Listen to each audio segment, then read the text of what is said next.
السلام علیکم، وخت مو بخیر. د کندوز رادیو خبري ټولګي ته ښه راغلاست. نن سه شنبه د جاوزانو لسمه چې د 2024 کال د جون د 9 نیټې سره سمون خوري. په سر کې هم د مهمو خبرونو سره ټکی. د کندوز ښار د قهوهخانې ښارګوټي د سړکونو د کانکریټ کولو چارې روانې دي.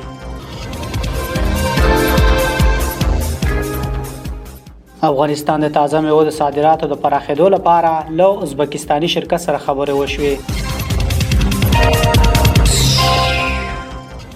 د افغانستان د وچو میوو صادرات 15 سلنه زیات شوي.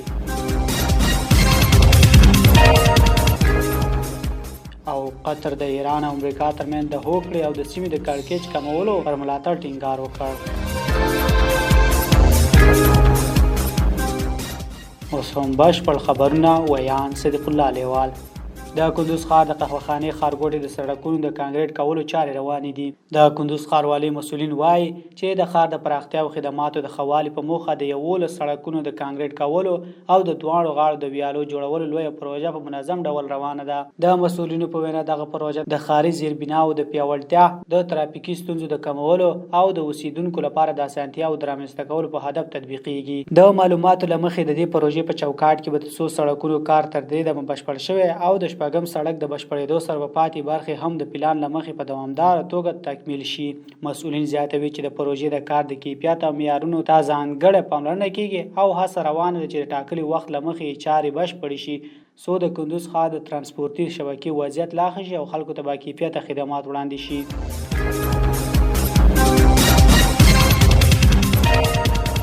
افغانستان د تازه میوو د صادراتو د پراخېدو لپاره له ازبکستاني شرکت سره خبرې وشوې. د صنعت او سوداګرۍ وزیر نورالدین عزیزي د ازبکستان د کرنیزو صنایعو د یو شرکت له مشر مراد قدرتوب سره کتلي دي. په دې لیدنه کې د افغانستان د تازه میوو د صادراتو په پراختیا خبرې شوې دي. د یاد وزارت په خبرپاڼه کې راغلي چې په دې لیدنه کې مراد قدرتوب ازبکستان، روسیې او یو شمېر اروپایي هیوادونو ته د افغانستان د تازه میوو د صادراتو لپاره د بشپړ چمتووالي خبر ورکړی دی. دواړه لوري د سوداګریزو همکاریو د پراختیا او د افغان کرنیزو محصولاتو لپاره د نوي بازارونو د موندلو پر اهمیت هم ټینګار کړی دی.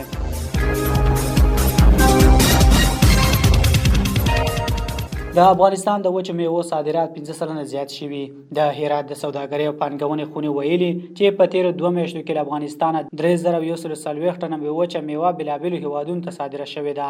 د دغه صادراتو ارزښت 2,600,000 ډالر ښودل شوی چې عراق، اتریش، متحده عربي اماراتو، ګاونډیو او یو شمېر اروپایي هیوادونو ته لیږدول شوې ده. د هرات سوداګرۍ وایي چې د وچې میوو معیاري بسته‌بندي د نړیوالو بازارونو رضایت ترلاسه کړی او د پیرودونکو شمېر زیات کړی دی. د معلوماتو له مخې د افغانستان وچې میوې دا مهال د نړۍ په شاوخوا 10 هیوادونو کې بازار لري. د هرات د سوداګرۍ او پانګونې خونې په وینا د تیر کال په پرتله د هیواد د وچې میوو صادرات 15 سلنه زیات شوي دي.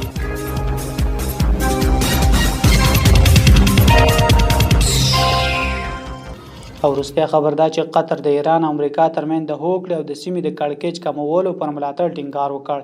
د قطر لومړی وزیر او د بهرنیو چارو وزیر شیخ محمد بن عبدالرحمن الثاني د ایران د بهرنیو چارو وزیر عباس عراقچي سره په ټلیفوني خبرو کې د تهران او واشنگټن ترمنځ د منځګړیتوب هڅه او همدارنګه په لبنان کې د وروستیو بدلونونو په اړه خبرې کړې دي. د قطر د بهرنیو چارو وزارت په یو خبرپاڼه کې ویلي چې محمد بن عبدالرحمن په دې اړیکه کې ټینګار کړی دی چې دوحه د کړکېچ د کمولو او د یوې جامع حکم د ترلاسه کولو هڅو ملاتړ کوي. نوموړي ویلي چې داسې هوکړه کولی شي چې په سیمه کې د امنیت، ثبات او دوامدار سولې پیاوړتیا ته لاره هواره کړي. دا ټلیفوني خبرې په داسې حال کې شوې دي چې د اسرائیل یو ځل بیا د ایران پر 3 ښارونو بریدونه کړي دي.